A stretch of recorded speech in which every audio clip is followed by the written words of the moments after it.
Third trimester essentials. Think about it, you basically have a giant basketball in your stomach. So this snake of a thing probably is not gonna fit in the entire frame. Hi everyone, welcome back to my channel. In today's video, I wanted to film my third trimester essentials video.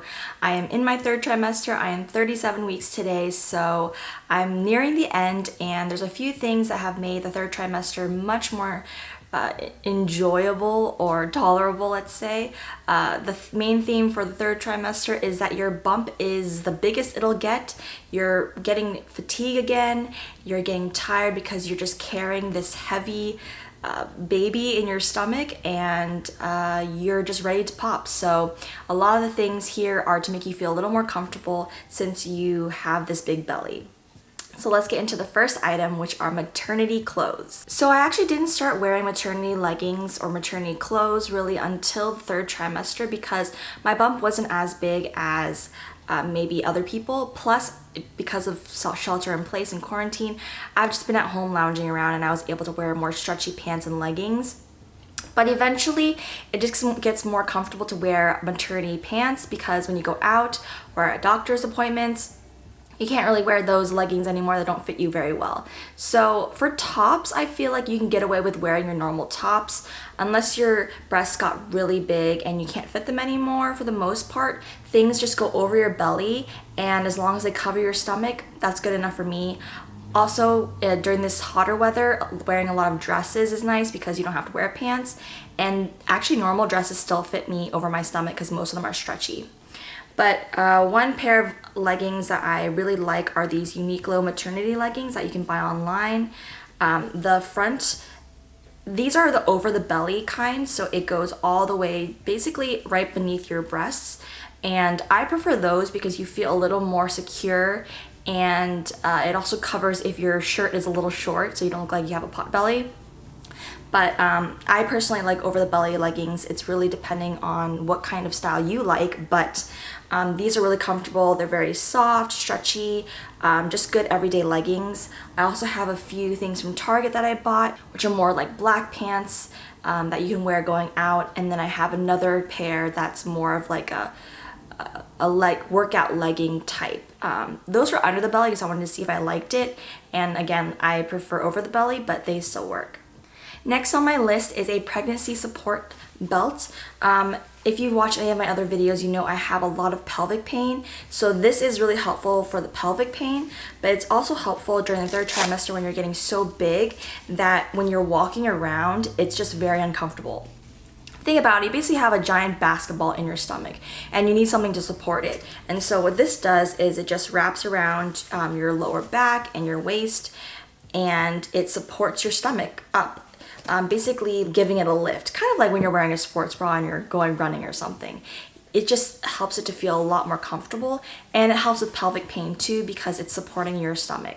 So unfortunately, you're not supposed to wear this when you're sitting down, which is what I do most of the time, and you're also not supposed to wear it when you are about to eat 30 minutes before or after. So there's not many times that I can wear it, but if I go for a walk or if I'm about to cook, or just stand a lot, I would really recommend getting a pregnancy support belt or a pelvic belt. Okay, the last item I have is my pregnancy pillow. So this snake of a thing probably is not gonna fit in the entire frame, but I was actually gifted this by someone at my church, so I didn't pay for it, and I actually don't even know what brand it is, but I didn't think I needed a pregnancy pillow, and I didn't have one until basically the end of the second trimester. But because I had the pelvic pain, I read online, and my doctor even said you should put a pillow between your legs when you sleep. And remember, you're supposed to be sleeping on your side at this point. And so I would always just use one of my regular pillows and use that, and I mean, it worked.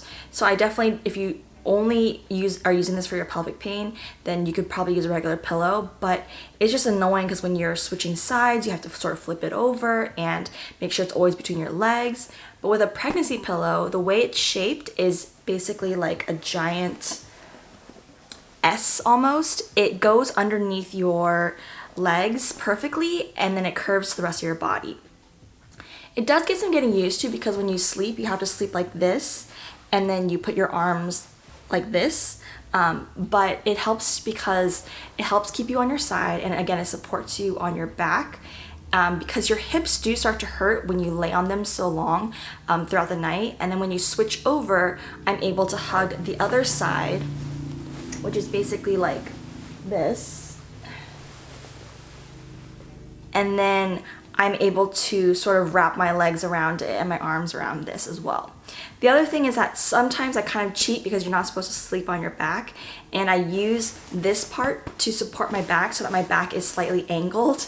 So I'm not technically on my back, but it relieves my hips because, again, think about it. You're sleeping 8 hours at night and you're constantly on your side, so your hips have a lot of pressure on them, and that's what starts hurting. So usually you switch sides in the middle of the night, or at least I do, and so it helps to sort of relieve that pressure sometimes to be angled on your back. So pregnancy pillow, definitely helpful.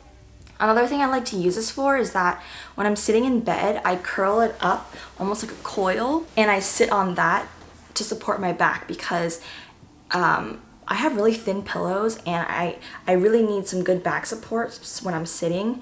So I use this, and I feel like even postpartum I might use it to help me breastfeed. So I think a pregnancy pillow, although expensive, is a good investment because you can use it for multiple things and you can use it for multiple pregnancies. The last things I want to talk about are not really items, but I thought they were really game changers for me during the 3rd trimester, and that is have an early baby shower or an early baby registry. So if you're like me, you like to be prepared. I had my baby shower at 33 weeks, which seems a little early for most people, but because I was planning on having everything set up by week 36, I really only had about a month or less to get everything set up. And you know how people are, they lagged in sending you items. Sometimes things don't get delivered to you on time.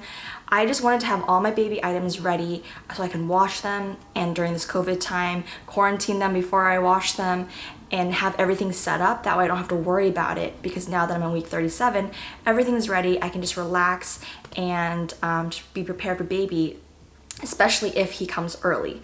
So having an early baby shower I thought was great because that way I can get all my gifts in. If you're not asking for gifts or you're only asking for money, maybe it's not as big of a deal, but I would just suggest basically having all of your baby things set up by at least week 36. That way you just don't have to stress about it anymore. And if you aren't having a baby shower but you have a baby registry, maybe releasing your baby registry pretty early on and then closing it by week 33. That way you can get all the items that you need. So you don't want things straggling in around week 38, 39. I guess it's a little different for me too because I'm staying with my parents for a month, so I won't even be in my apartment. But I just think it's best to have things set up early, so why not? Plus, people say when you have your baby shower earlier, you're a little less tired, you're not as big. I can't imagine having a baby shower now, standing, trying to like be a good host or whatever when I'm just like in pain or I'm just tired or my stomach is just, tired and big. So those were all of my 3rd trimester essentials. There's not too many because a lot of the essentials that are in the 1st and 2nd trimester are ones that kind of carry over. But I think the few that I mentioned will really help you to basically feel more comfortable and deal with this big stomach that you have and prepare for baby. So I hope you guys enjoyed this series of my 1st, 2nd, and 3rd trimester essentials. Of course, if you have any questions, please comment below, give this video a thumbs up, and subscribe for more content, and I'll see you in my next video. Bye!